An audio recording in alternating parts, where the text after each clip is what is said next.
Assalamualaikum warahmatullahi wabarakatuh.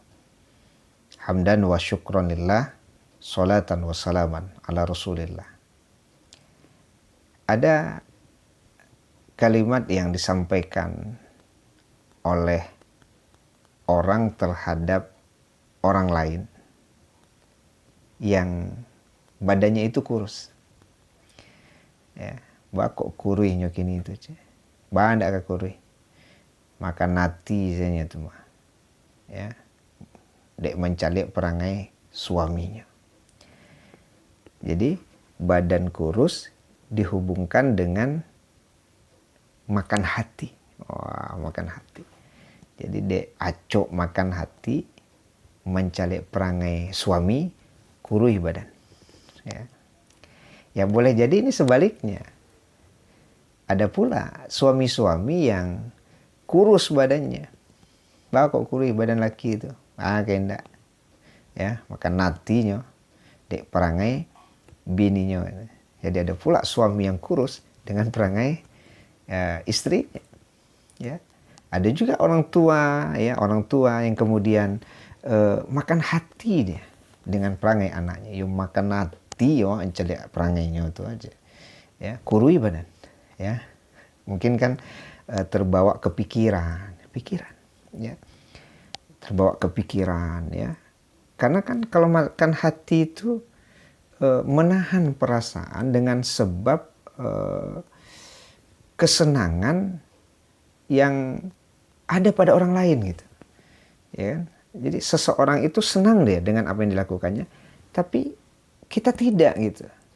Kita tidak suka dengan apa yang dilakukannya. Kita tidak suka dengan apa yang diperbuatnya. Ya, tidak suka mencari perangai itu aja. Ya. Tapi kita tahan gitu. Maka disitulah muncul istilah makan hati. Jadi pikiran. Dengan sebab pikiran, selera makan jadi berkurang.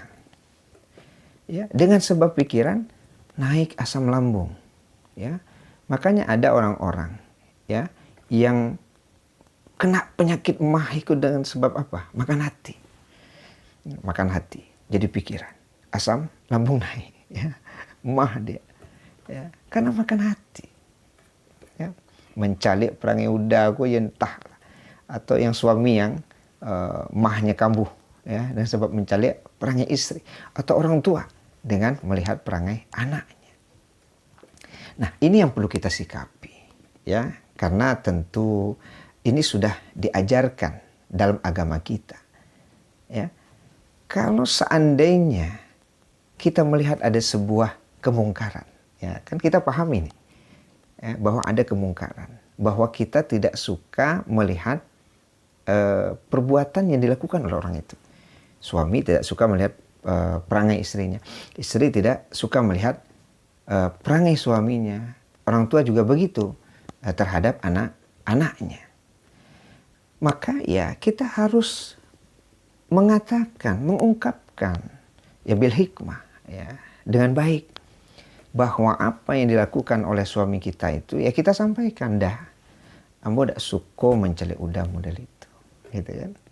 Ya, tentu dengan baik, ya. Suami juga begitu, ketika kemudian nyomakan hati dia menceli perangai istri itu kan, maka disampaikan, udah indak suko menceli adinda model itu. Orang tua juga begitu kepada anaknya. Ya. Tapi kalau seandainya kemudian ya kita tidak berani gitu, seperti istri lah, ya, tidak berani kemudian menyampaikan kepada suami terhadap perilaku yang dia tidak suka, ya maka tentu ya dilapangkan saja dada ini, ya dilapangkan dada, ya salah satunya dengan membaca doa, Rabbish rohli sodri, ya Allah lapangkan dadaku, ya lapangkan dadaku, ya sebab disampaikan tidak berani, ya tapi kemudian tidak memohon kepada Allah untuk dilapangkan dada, tuh makan hati jadinya, ya kan ada hal-hal yang memang ya kita tidak suka, ya. Tapi kalaupun kita biarkan ya tidak pula dia ya merusak kehormatan kehormatan keluarga, ya, kehormatan kita lah ya. Ya. Tapi kalau tidak disampaikan, ya awak merasa tidak nyaman gitu. Ya, kalau disampaikan khawatir nanti kan tersinggung. Ini kalau di keluarga kan pertimbangan-pertimbangan ini ada gitu. Ya, kalau kita melihat bahwa tidak pun disampaikan ya, itu tidak akan merusak kehormatan dia, kehormatan keluarga. Ya, kemudian kita menahan gitu ya. Ya kita berdoa kepada Allah agar Allah melapangkan dada kita. Ya, dengan sebab ada perilakunya. Ya, sebenarnya perilaku itu tidak pula menyimpang, tapi kita tidak suka dengan itu. Ya, tidak suka. Maka kita bermohon agar Allah melapangkan dada kita. Ya, jadi yang pertama tentu menyampaikan. Kalau kemudian kita tidak berani menyampaikan, ya tentu kita berdoa kepada Allah agar Allah melapangkan dada kita. Rabbish rohli sodri wa yassirli amri wahlul 'uqdatam min lisani yafqahu qawli. Semoga ya kita tidak makan hati ya. Karena dengan sebab makan hati itu jadi pikiran, ya badan pun jadi kurus. Jadi tapi tidak pula setiap orang yang badannya kurus lalu karena makan hati, tidak pula. Karena memang ada pula orang-orang yang sudah banyak makannya tidak pula makan hati ya, tapi ya tetap kurus juga dia. Ya, wallahu a'lam bishawab. Assalamualaikum warahmatullahi wabarakatuh.